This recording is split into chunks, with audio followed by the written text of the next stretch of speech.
Il est 11 h sur le parking de Saint-Dié et c'est l'heure des derniers préparatifs pour la caravane publicitaire du Tour de France. Chargement de la voiture en goodies, coup de chiffon et dernier briefing avant le départ. C'est dans une ambiance festive que les 480 caravaniers se préparent pour l'étape du jour. Comment ça va la caravane ? Depuis 1930, les cyclistes sont précédés par un cortège de véhicules décorés. Cette année, 15 millions de cadeaux publicitaires sont distribués aux spectateurs par les 31 partenaires officiels et parmi eux, une marque emblématique du Tour. On est toujours très attendu sur le bord des routes, effectivement. C'est vrai qu'au passage de la caravane, on sent qu'il y a un vrai enthousiasme et une vraie ferveur de la part du public. C'est toujours nos 7 de chevaux que le public connaît bien et qui sont très heureux de reconnaître chaque année. Et pour la première fois, l'Alsace rejoint la caravane. 2 véhicules sont chargés de promouvoir le territoire sur les 6 premières étapes du Tour.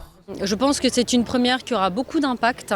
Le public, à chaque fois qu'on passe, il dit « Allez, Massif des Vosges, allez l'Alsace, on vous aime, vous êtes une super région !» Les gens nous reconnaissent et sont heureux de nous voir. Sur la voiture, c'est toute une organisation. L'idée, c'est qu'on puisse impacter le plus possible le public. Donc il y a des voitures, elles sont en quinconce. La voiture qui est à gauche distribue à gauche, la voiture qui est à droite distribue à droite pour toucher un maximum de public. Ça y est, la caravane s'élance. Un par un, les véhicules se suivent dans un ordre bien précis. Tout au long des 170 km de l'étape, c'est l'effervescence au bord de la route. Alors, la vigilance est de mise pour le chauffeur. C'est super strict. La caravane du Tour de France, c'est 160 véhicules et on doit respecter un ordre précis et un endroit précis sur la chaussée. Il y a tout un tas de règles, justement, comme là actuellement avec une voiture de l'organisation qui remonte. Il faut bien montrer qu'on l'a vu, mettre le clignotant pour qu'eux sachent qu'ils peuvent nous dépasser sans problème.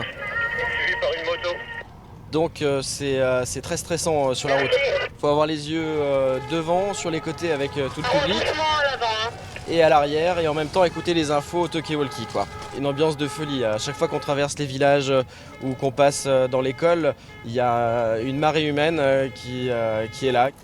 À partir de Salles, première commune alsacienne, les voitures sont prises d'assaut. Au total, elles vont donner 90 000 bretzels, pain d'épices, tour de cou et porte-clés. Ce qui est vachement bien, c'est que sur cette étape, qui est l'étape Saint-Dié-Colmar, on joue à domicile. Alors ils sont super, ils sont ravis, il y a des drapeaux partout, ils sont tous en jaune. Ils en ont eu beaucoup, mais en plus ils nous demandent les nôtres parce qu'ils nous voient et que la vision même de la voiture, ça les rend hystériques et ils sont très très contents de nous voir et de voir une voiture aux couleurs de l'Alsace. Jusqu'à l'arrivée à Colmar, l'école et village ne désemplissent pas. Chaque année, 12 millions de spectateurs attendent les coureurs et la caravane sur les routes de France. Et chacun a une bonne raison de venir.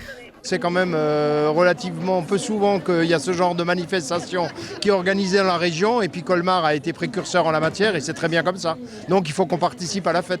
Une épreuve qui ramène beaucoup de gens, c'est une épreuve gratuite, c'est tous les gens qui sont au bord de la route, ils viennent spontanément voir des coureurs passer et c'est quelque chose ouais, c'est la fête, comme une fête nationale entre guillemets, quoi. Pour moi c'est un petit peu une tradition parce que depuis petite, je vais toujours voir le Tour de France. Dès qu'il passe en Alsace, mes parents m'emmènent, c'est familial, j'adore l'ambiance. Ça permet à tous les Français de connaître l'Alsace, de découvrir notre région, nos spécialités, voilà, tout ce qu'on a en Alsace, tout ce qu'on a de beau à montrer. L'étape se termine, mais ce n'est pas fini pour la caravane. Il faut recharger les voitures pour repartir dès le lendemain sur les routes, direction Mulhouse.